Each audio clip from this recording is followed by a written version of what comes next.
Are you wasting your life on an idea that might never work? Be honest. How many times you have thought, what if this will never work? The businesses that crashed and could have never made it did not pay attention to these red flags mentioned in this 10-minute video. Why? Well, most people don't realize that it's a 50% chance that you are like my dog, a bulldog entrepreneur. That means that you grab onto an idea like a Staffordshire Terrier and you refuse to let go no matter what. And that can take really long time. These type of entrepreneurs are relentless, and sometimes that's a good thing. They'll work tirelessly and they will push through obstacles and they will outlast most people. But there is a flip side to that determination. If you are holding onto a business idea that's not going anywhere, like a dog refusing to let go of his toy, you might end up investing years of your life into something that won't ever work. And then determinations become stubbornness. And you are so busy holding onto the idea that you never stop to check if your time and energy might be a better use elsewhere. And there is also 50% chance that you are the second type of entrepreneur, which means you're more like me. And I've always been an entrepreneur who constantly switched projects.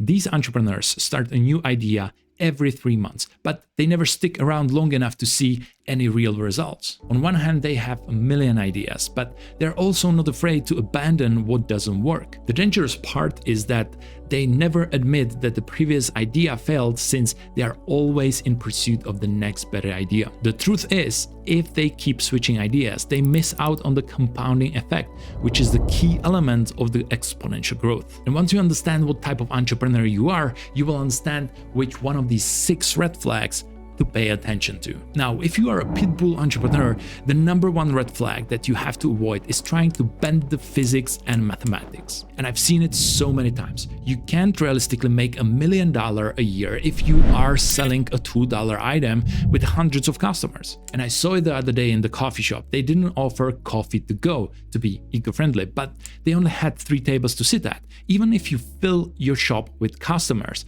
how are you supposed to pay the rent with only 3 customers per session? There are only few entrepreneurs that I know that ignored this red flag and succeeded. For example, Elon Musk broke the physics when he built the first large production electric vehicle, and then did it again with reusable rockets. Then Michael Saylor, who broke mathematics when he leveraged Bitcoin and won the Wall Street game. I made a video about that, so you might want to check that later. It's actually not that hard to avoid this red flag.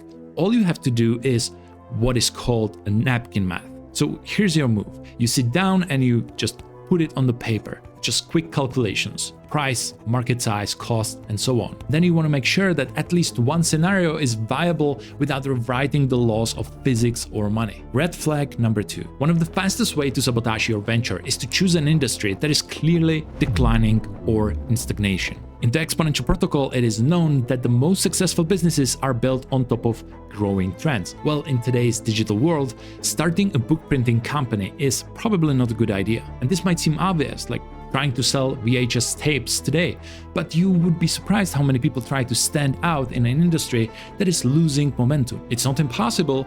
There are few rare exceptions. Take Polaroid brand. Film cameras were largely replaced by digital, although a small niche brand remains. But those cases usually involve very skilled branding or highly specialized knowledge. For most people, a shrinking industry is a red flag. And I know sometimes trends are not obvious. Here are some of the examples of counterintuitive trends. Vinyl records. You would expect that physical music formats are past, yet vinyl sales have soared in recent years. Nostalgia, collector culture, and authentic listening experience sees a comeback. Or something as simple as fishing. You would think that with the infinite variety of fishes in the supermarkets, fewer people would waste their time to go fishing. But in reality, it's very popular recently. Fishing is now a nature therapy. Another example is an adult coloring books. People continue to snap them up for stress relief and creativity. They are very popular right now. And that's why we should always look at the data and not just our feelings. Just because we wouldn't do it or buy it doesn't mean that others won't. So your move is to understand the statistics of your industry for the past 10 years. Is it growing or is it in decline? You can also choose from some of the growing trends from this list. All I'm saying is use trends. Why paddle if you have the option of sailing the waters using the wind? Red Red flag number 3. You are trying to change deeply embedded habits overnight. Cultural or any habits can be extremely hard to change. If your entire plan is to hope that people abandon a daily ritual they've been practicing for decades, that's a tough one. Even for big brands, it took years and millions of dollars to change people's culture. Changing a centuries-old coffee ritual in Italy was extremely difficult. Even for a global giant like Starbucks, it took years to adapt to Italian coffee culture. And McDonald's for years really struggled with the healthy menu push. Or think about the trillion-dollar company like Google that failed with their smart glasses. Red flag number 4. You don't fully understand the industry or the business that you're trying to build. A lot of people jump into a business idea without understanding the industry and its specific, like timing, costs, logistics, and market conditions, and then wonder why they struggle. Think of a pastry chef who decides to open a full-service restaurant. He's a master of desserts, but he has never run a front-of-a-house operation. He underestimates food costs, service flow, and labor scheduling. Another example is that I see many people with an idea about new app. Despite having zero programming background, many start building a product with a neighborhood programmer or an open source platform, later realizing that it was not that easy after all. So if you keep hitting walls, unrealistic deadlines, money shortages, or crucial skill gaps, maybe it's not a bad luck. It could have been that you jump in without seeing the full business scope. So what is smart to do is, at least if you start with an industry that you don't understand fully, is to pause and study and meet experts and plan. And if it's too late for that, then maybe you need a partner for your business. Red flag number 5.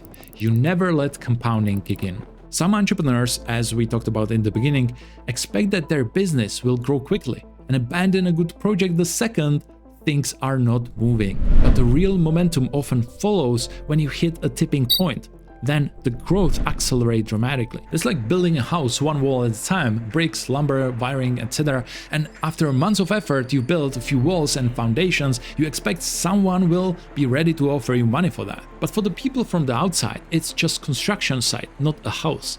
No one wants to buy a half-finished structure. There's no reason to expect a return on your efforts until the roof is on.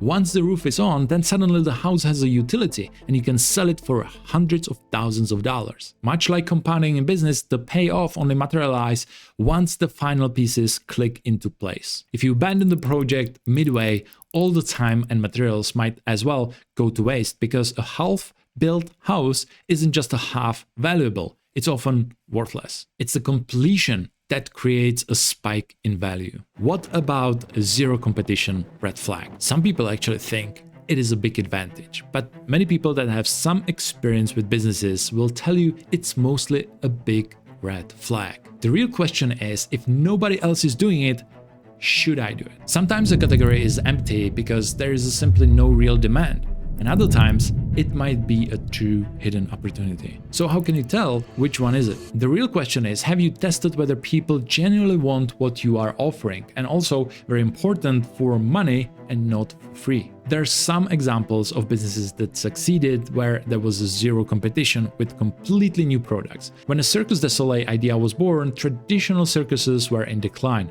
Some might have seen that as a bad sign to build a business. Instead of charging the usual cheap prices for family-friendly circus, Circus du Soleil completely changed what circus could be, and most importantly, cost. Their values were no animals, added theater elements, and sophisticated storytelling for much higher prices. If you're curious about this story, look into the book Blue Ocean Strategy, which details more examples of business with zero market success. Maybe you are in your 20s, watching your friends land big jobs, buy nice cars, and post about it all over the Instagram, while you are still grinding and something hasn't paid off yet. Or maybe you are in your 30s thinking, I should have figured this out by now. Why I am not making more money? Or maybe you are in your 40s, 50s thinking, I am running out of time. I get it. We are ready to do the hard work. There is only one thing we want to know. If this is the project that is worth working on for the next few years. Is that too much to ask? Let me tell you something. I've analyzed hundreds of companies, many exponential successes and complete failures. There is no universal rulebook, but we only ever hear the stories of those who made it big, unicorn startups or legendary entrepreneurs who overcome the impossible odds. But we rarely see the countless people who tried for years and ended up with nothing. And all because they missed some of these critical red flags. First, do the simple napkin math. Stop trying to bend physics or rely on impossible numbers. Second, pick an industry with a real growth potential. Third, recognize that cultural habits don't change overnight. Fourth, get a good grasp of the business, timing, logistics, skills, costs, and market conditions. Fifth, give your project enough time for compounding to happen. Finally, see whether people actually want what you are offering. It's only healthy if you want to know whether you are wasting your life with a bad business idea. So take a day off and make sure that you think about these red flags deeply. And if you are a pitbull entrepreneur, I want you to know that walking away from an idea isn't the end of your entrepreneurial journey. It can be the beginning of a smarter and more focused one. And if you want to watch a video that I mentioned where Michael Saylor went against the first and most important red flag and completely broke the Wall Street, you can watch it here.